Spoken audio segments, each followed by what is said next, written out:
మహాభారతంలో కర్ణుడి రథచక్రం భూమిలో ఇరుక్కుపోవడమనేది కురుక్షేత్ర యుద్ధంలోనే అతిపెద్ద మలుపు. పైకి ఇది కేవలం ఒక శాపం వల్ల జరిగినట్టు కనిపిస్తుంది.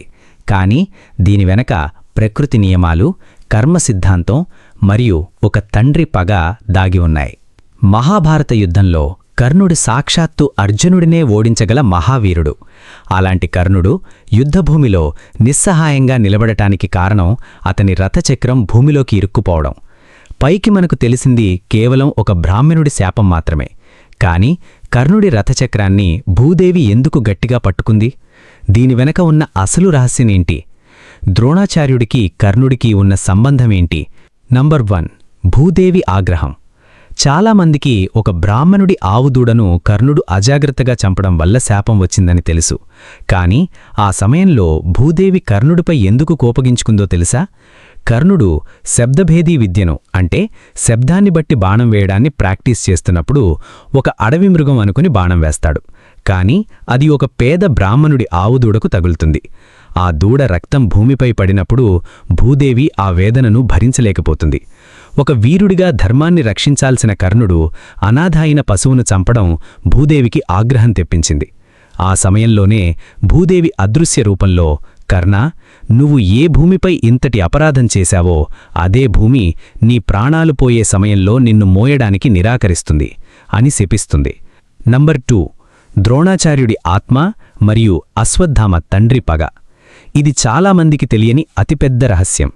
కురుక్షేత్ర యుద్ధంలో ద్రోణాచార్యుడిని దృష్టద్యుమ్నుడు అధర్మంగా తలనరికి చంపుతాడు. ఆ సమయంలో కర్ణుడు ద్రోణాచార్యుడిని రక్షించడానికి రాడు. ద్రోణాచార్యుడు కేవలం బ్రాహ్మణుడు మాత్రమే కాదు, అగ్నివేశ్యుడి శిష్యుడు. రథచక్రాలు భూమిలో ఇరుక్కుపోయేలా చేసే ఒక ప్రత్యేకమైన భూస్తంభన విద్య ద్రోణుడికి తెలుసు. ద్రోణుడి మరణానికి కర్ణుడి నిశ్శబ్దం కూడా ఒక కారణమని భావించిన ప్రకృతి శక్తులు ద్రోణుడి ఆత్మసాక్షిగా కర్ణుడి రథాన్ని కదలకుండా చేశాయని కొన్ని పురాణ గ్రంథాలు చెబుతాయి. నంబర్ 3, కర్మ సిద్ధాంతం. రథచక్రం ఇరుక్కుపోవడమనేది ఒక యాదృచ్ఛిక సంఘటన కాదు, అది సమయ నియమం. పరశురాముడి శాపం ప్రకారం నీకు అత్యంత అవసరమైన సమయంలో అస్త్రవిద్యలు గుర్తుకురావు. బ్రాహ్మణుడి శాపం ప్రకారం నీ రథచక్రం భూమిలోకి ఇరుక్కుపోతుంది. ఈ 2 శాపాలు ఒకేసారి కరెక్ట్గా అర్జునుడు గాంధీవాన్ని ఎక్కుపెట్టినప్పుడే ఎందుకు జరిగాయి?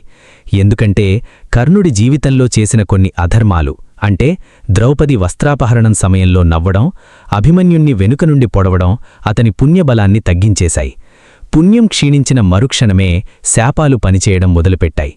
చూశారుగా, కర్ణుడి రథచక్రం ఇరుక్కుపోవడం వెనక కేవలం శాపం మాత్రమే కాదు, ప్రకృతి, కర్మ మరియు కాలమాడిన పెద్ద నాటకం ఉంది. విధి ఎంత బలమైందో కర్ణుడి జీవితమే ఒక ఉదాహరణ.